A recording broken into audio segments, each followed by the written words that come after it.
सा गरजे हम, सावन सा बरसे हम, सूरज सा चमके हम, स्कूल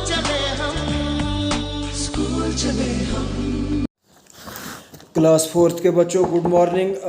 कल हमने आपका फिल इन द ब्लैंक्स पढ़े थे, उससे पहले हमने क्वेश्चंस पढ़े थे। तो आज हमारे पास है who said these statements and to whom. कहता है कि ये लफ्ज़ किसने बताए हैं और किसको बताए हैं। स्टेटमेंट्स होता है अल्फाज बताना और होम होता है जिससे बोला जाता है। तो कहता है कि आपने बताना है कि जो स्टेटमेंट्स हैं, ये जो नीचे आपको स्टेटमेंट्स दिए गए हैं, आपने बताना है कि इनमें से ये जो सेंटेंसेस हैं, ये सेंटेंसेस किससे बोले हैं। क्या तोते ने मोतीलाल से बोले हैं या मोतीलाल ने तोते से बोले हैं। तो अगर आपने यूनिट अच्छे से पढ़ा होगा, उसकी रीडिंग अच्छे से की होगी, तो आपको ये सब जो है ज़बानी याद होगा। तो आज है हमारे पास पहला स्टेटमेंट है please let me go.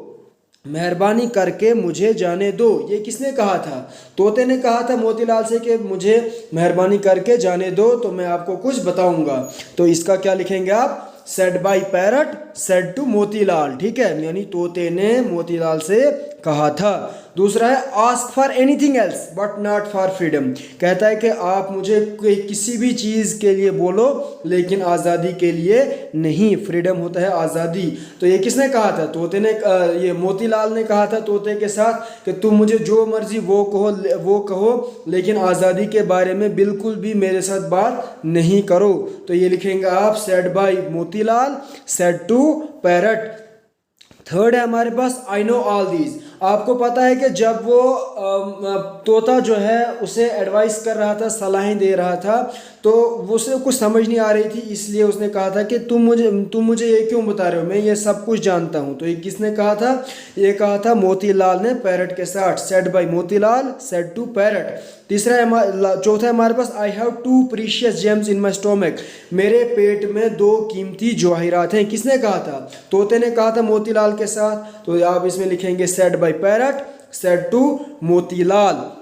Last है हमारे पास I advised you never to feel sorry over losses. मैंने तुम्हें यह सलाह दी थी कि जब भी कोई नुकसान हो जाए तो उस पर गम नहीं मनाना। ये किसने कहा था? तोते ने कहा था मोतीलाल के साथ। तो अब आप इसको लिखेंगे सेड बाय पैरट और सेड टू मोतीलाल। तो अब आप क्या करेंगे? इसके अच्छे से रीडिंग करो और मुझे इसका मेरे नंबर पर होमवर्क सेंड करो। तो मुझे उम्मीद है कि आप सबको इन सब चीज़ों की समझ आ गई होगी कि कौन सा स्टेटमेंट किसने कहा था, किसके साथ कहा था। तो अब आप इसे अच्छे से रीड करो और होमवर्क मेरे नंबर पर सेंड करो। मुझे उम्मीद है कि आपको समझ आ गई होगी। तब तक के लिए thanks and have a nice day.